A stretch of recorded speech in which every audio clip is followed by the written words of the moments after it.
प्यारे दोस्तों,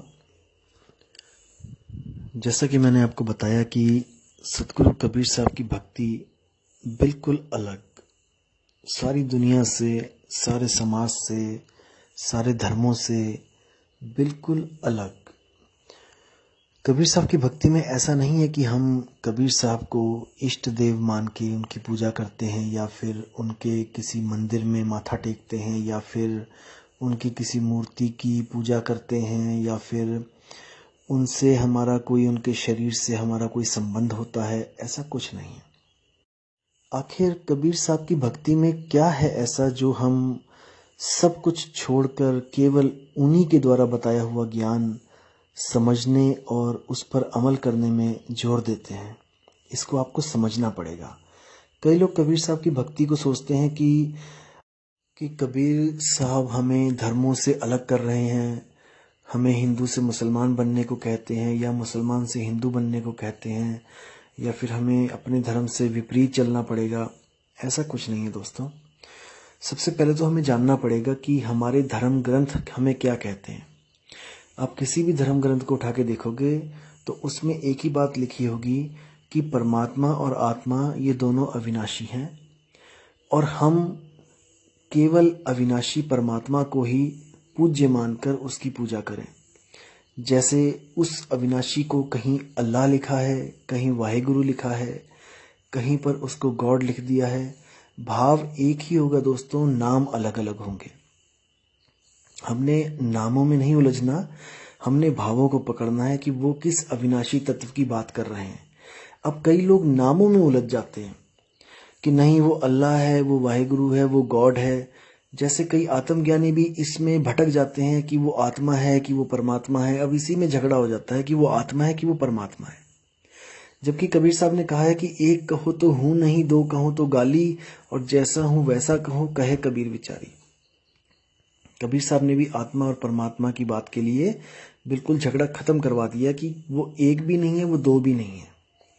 अब ये मैं फिर किसी वीडियो में क्लियर करूंगा कि वो एक और दो क्यों नहीं है, लेकिन आज मैं जो आपको बताने जा रहा हूं वो ये है कि हमें उस अविनाशी तत्व को कैसे पाना है।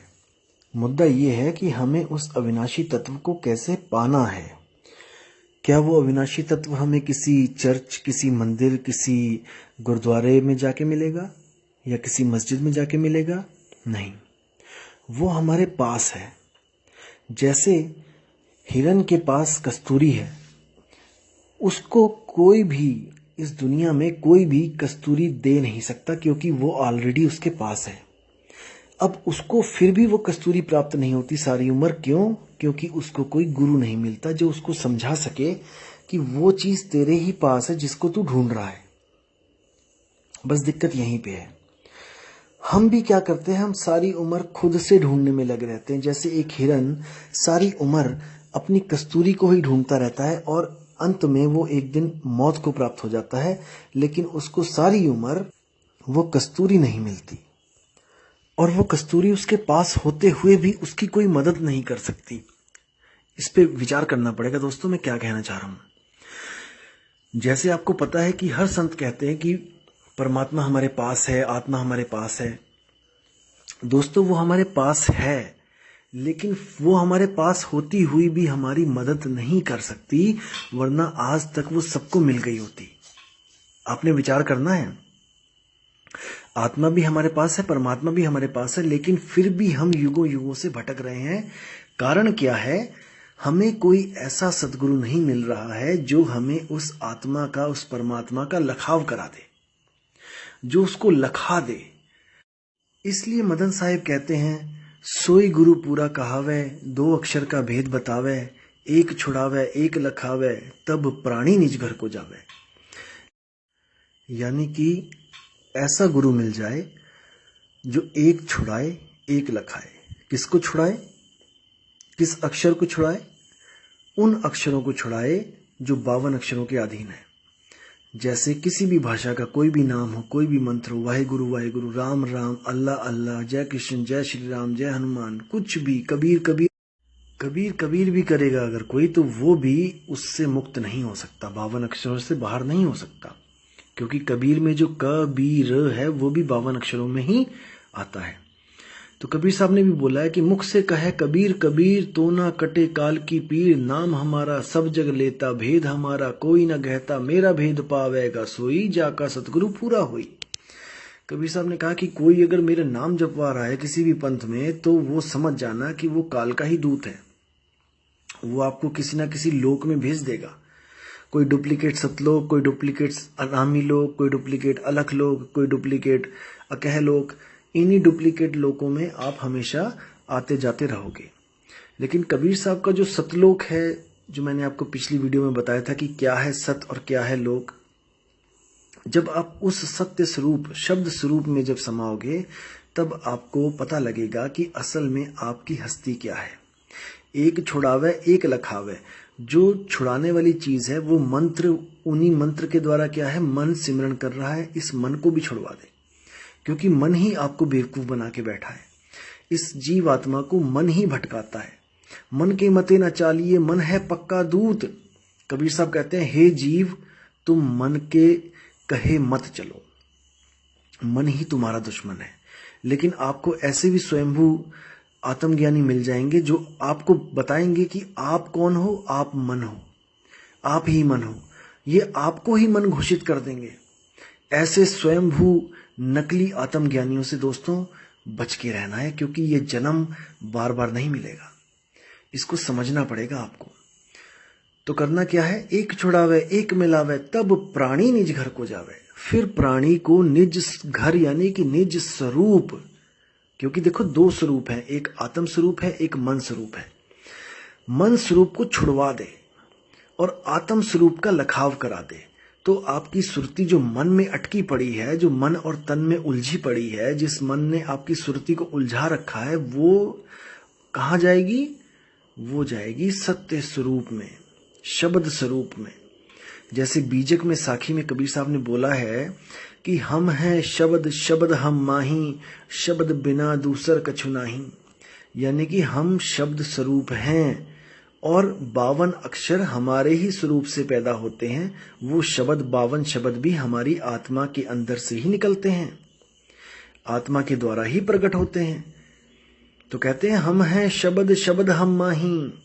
ऐसे जैसे वो शब्द हैं ऐसे ही हम भी शब्द हैं। तो साहिब कहते हैं शब्द हमारा तू शब्द का, सुन मत जा सरक, जो चाहे निज रूप को तो शब्द ही ले परख। बीजक में साखी है। कबीर साहब कहते हैं मुझ में और तुझ में कोई भेद नहीं है, कोई अंतर नहीं है। मैं भी शब्द स्वरूप हूं, तू भी शब्द स्वरूप है। बस मैं अपने आप को जानता हूं और तू अपने स्वरूप को भूल चुका है। इसलिए तू एक जीवात्मा कहलाता है और मैं सत्य पुरुष कहलाता हूं, परम पुरुष कहलाता हूं, आदि पुरुष कहलाता हूं, ज्ञानी पुरुष कहलाता हूं। बस यही फर्क है और ऐसा कुछ नहीं है कि कबीर साहब में कोई रिद्धियां सिद्धियां, कोई ऐसे भंडार भरे हैं। अरे आपकी आत्मा में भी बहुत से भंडार हैं। आपकी आत्मा में इतनी ताकत है कि इन लाशों को चला रही है। क्या आप में कम रिद्धि सिद्धि है क्या? एक लाश जो मिट्टी का शरीर है वो लाश ही है। जब तक आपकी आत्मा उस लाश से अटैच है, देखो कैसे वो चल रहा है, फिर रहा है, खा रहा है, पी रहा है। इतनी ताकत है आपकी आत्मा में। और जैसे ही आत्मा अलग होती है वैसे ही वो मिट्टी का शरीर निर्जीव होके गिर पड़ता है। सोचो कितनी ताकत है आपकी आत्मा में कि वो एक मुर्दे को जीवित कर सकती है। इससे बड़ी तो सिद्धि कोई नहीं हो सकती ना, मुर्दे को जीवित कर देना। तो आपकी ही आत्मा में ये गुण है, आपकी ही आत्मा में ये शक्ति है, लेकिन हम सब इसको भूल चुके हैं। तो कबीर साहब कहते हैं हंसा तू तो सबल था, हल्की तेरी चाल, रंग कुरंगी पड़ गया, ताते हुआ बुरा हाल। मतलब हे जीवात्मा, तू इतना सबल था, तू इतना परिपूर्ण था कि तुझे किसी चीज का भय नहीं था। तू जन्म मरण के चक्रों से परे था। तू 5 तत्व 3 गुण 25 प्रकृतियों से परे था। तू मन माया से परे था। तू शुद्ध रूप चैतन्य था। लेकिन भूलवश तूने जो एक गलती करी, उस गलती को तू आज तक सुधार नहीं पाया। अगर तू खुद सुधार सकता होता तो अब तक तो कब का सुधार लिया होता। लेकिन आज भी तू यहीं भटक रहा है इसी दुनिया में। इसका मतलब युगों युगों से तू गलतियां करता आ रहा है। और तू आज तक उस सही ठिकाने नहीं पहुंच पाया है। ये प्रमाण है, ये प्रमाण है कि हम लोग आज यहां भटक रहे हैं। यही प्रमाण है कि हम लोग आज भी फंसे हुए हैं और ऐसा ही समय आने वाले जन्मों में भी आएगा। हम ऐसे ही बैठे होंगे और ऐसे ही विचार कर रहे होंगे कि हम कैसे निकलें। अब याद रखो दोस्तों कि अनंत युगों तक अगर उस आत्मा ने हम पे कृपा नहीं करी तो अब कैसे कर सकता है।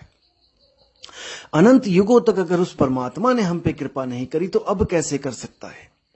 अभी भी नहीं करेगा और वो कभी भी नहीं करेगा जब तक हमने एक भेदी सतगुरु की शरण ना ली तो।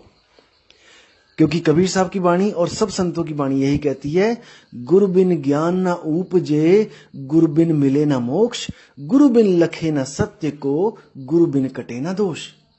बिना गुरु के आपका ज्ञान हो ही नहीं सकता, आपको कल्याण वाला ज्ञान मिल ही नहीं सकता। आपको ज्ञान तो हो सकता है बिना गुरु के। कैसा ज्ञान? इस 3 लोक का ज्ञान। आप किसी भी तरफ, किसी भी सड़क पे जाओ जहां पर कोई भी ना हो, आप उस सड़क पे जाओ, 1 किलोमीटर 2 किलोमीटर चलो, आपको ज्ञान हो जाएगा कि इस सड़क पर क्या क्या चीज थी, क्या क्या मैंने वहां पर देखा। ये ज्ञान आपको स्वयं हो रहा है, प्रकृति से आप तक पहुंच रहा है। आपको गुरु बनाने की जरूरत नहीं है। लेकिन जब आप आत्मज्ञान में आते हो तो वहां पर भेद होते हैं, रहस्य होते हैं। रहस्य तब तक नहीं पता चलते जब तक कोई रहस्यों को जानने वाला हमें ना बताए। इसलिए बोला गया है कि सोई गुरु पूरा कहा है, 2 अक्षर का भेद बताए। भेद यानी कि रहस्य। वो रहस्य जब तक आपको नहीं पता लगेगा, जब तक आप कदापि मुक्त नहीं हो सकते। इसीलिए वो रहस्य स्वयं से प्रकट नहीं होते हैं। वो रहस्य परमात्मा आत्मा का छोड़ो, इस दुनिया के रहस्य स्वयं से प्रकट नहीं होते हैं। कोई आपके खिलाफ षड्यंत्र रच रहा है, तब आप किसी ना किसी से पूछोगे कि भाई वो मेरे लिए क्या बोल रहा था, वो मेरे खिलाफ क्या बोल रहा था। आपको पता लग गया कि कोई बंदा आपके खिलाफ कुछ कर रहा है, तो आप स्वयं से नहीं जान सकते कि वो मेरे खिलाफ क्या कर रहा है। आप लोगों से पूछने की कोशिश करोगे कि मुझे बताओ कि वो मेरे खिलाफ कौन सा षड्यंत्र रच रहा है। तो जब हमें 3 लोक का ज्ञान अपने से नहीं हो सकता, तो वो परमपिता आत्मज्ञान वो कैसे हो सकता है बिना गुरु के, बिना भेदी के। तो इसलिए दोस्तों विचार करना है, बिना गुरु के मुक्ति नहीं मिलती है। लेकिन अगर आपको गुरु गलत मिल जाए तो इसमें सतगुरु का कोई दोष नहीं। क्योंकि कबीर साहब हमेशा कहते हैं कि ऐसे ही किसी भी गुरु के पीछे नहीं लगना चाहिए, हमें उसकी परख कर लेनी चाहिए। गुरु करो जान के, पानी पियो छान के। गुरु बिना जाने नहीं करना चाहिए, उसकी तह तक जाओ, उसके सारे ज्ञान को समझो और जब लगे कि वो परिपूर्ण है तब उसकी शरण में जाना चाहिए। गुरु करो जान के, पानी पियो छान के। पानी छानने को क्यों बोला गया है? क्योंकि पुराने समय में क्या था कि जब हम पानी पीते थे किसी कुएं से, किसी नदी से, किसी पोखर से, तो उसमें छोटे छोटे जीव आ जाते थे और उन जीवों को हम सीधे पानी के द्वारा शरीर में प्रवेश करवा देते थे। उससे बीमारियां होती थी और जीव हत्या भी लग जाती थी। तो कबीर साहब ने बोला कि पानी पियो छान के, बिना छाने पानी नहीं पीना है, क्योंकि सूक्ष्म सूक्ष्म जीव वो मर भी जाते हैं और वो हमारे शरीर का नुकसान भी करते हैं। लेकिन आज बिल्कुल उलट हो चुका है। आज क्या है कि गुरु करो छान के और पानी पियो जान के। मतलब कि बिना गुरु को छाने, यानी कि 100 गुरु 1000 गुरुओं को छानो कि उनमें ज्ञान क्या है, क्या बता रहे हैं, कैसे मुक्ति मिलेगी। और पानी पियो जान के का मतलब यह है कि आज टंकी का पानी हो, चाहे किसी आरओ का पानी हो, चाहे किसी बाल्टी का पानी हो, चाहे बाथरूम में जो पानी पड़ा है वो हो, किसी में भी आपको कीड़े नहीं दिखाई देंगे। छानने की जरूरत नहीं है। अब है जानने की जरूरत। आपको कोई पानी पिलाता है तो उसको पूछो, भाई ये आरओ का पानी है, ये बाल्टी का पानी है, या ऊपर वाली टंकी का पानी है, ये कहाँ का पानी है। तो उसको जान के पीना पड़ेगा आपको। तो कहने का मतलब यही है कि बिना परख किए किसी के भी शरण में नहीं जाना है। इन झूठे गुरुओं की इनकी मौज लगी हुई है, क्योंकि जीव परख नहीं करता। अगर ये जीव परख करने लग जाए तो किसी भी झूठे गुरु की दुकान में कोई भी बंदा आपको खड़ा नहीं मिलेगा। क्योंकि अगर आपको पता ही लग जाए कि ये इस दुकान पे झूठ बिक रहा है, तो आप कोई मूर्ख थोड़ी नहीं हो जो वहां पे जाओगे। मूर्ख तो तब तक बने रहते हो जब तक विवेक नहीं लगाते हो, विचार नहीं करते हो। तो भाई संत आपको विचार भी देंगे और विवेक भी देंगे, लेकिन सत्य असत्य का निर्णय तो आपको स्वयं करना पड़ेगा कि जो आप बात सुन रहे हो ये सच है या ये झूठ है, ये आपको देखना है। हम लोग तो केवल एक विचार दे सकते हैं, आपको विवेक दे सकते हैं, एक आपको गाइड दे सकते हैं, एक आपको परख दे सकते हैं, लेकिन वो परख यूज आपने ही करनी है। तो वीडियो ज़्यादा लंबी हो रही है तो मैं इसको पूर्ण विराम देता हूं और अगली वीडियो में आपको बताऊंगा कि एक कहो तो हूं नहीं, दो कहो तो गारी, इसका असली अर्थ क्या है। ठीक है दोस्तों, आप अपना कीमती समय दे रहे हो इसलिए बहुत बहुत धन्यवाद। लेकिन आपने विवेक रखना है, विचार करना है, बिना किसी परख के कभी किसी की शरण में नहीं जाना है। उम्मीद है दोस्तों आपको वीडियो अच्छी लगी होगी। आप सब्सक्राइब भी ना करें, आप शेयर भी ना करें, कोई दिक्कत नहीं है। परमात्मा ने जिसके पास ये वीडियो पहुंचानी है वो खुद पहुंचेगी। साहिब बंदगी। प्यारे दोस्तों, जैसा कि मैंने आपको बताया कि सतगुरु कबीर साहब की भक्ति बिल्कुल अलग, सारी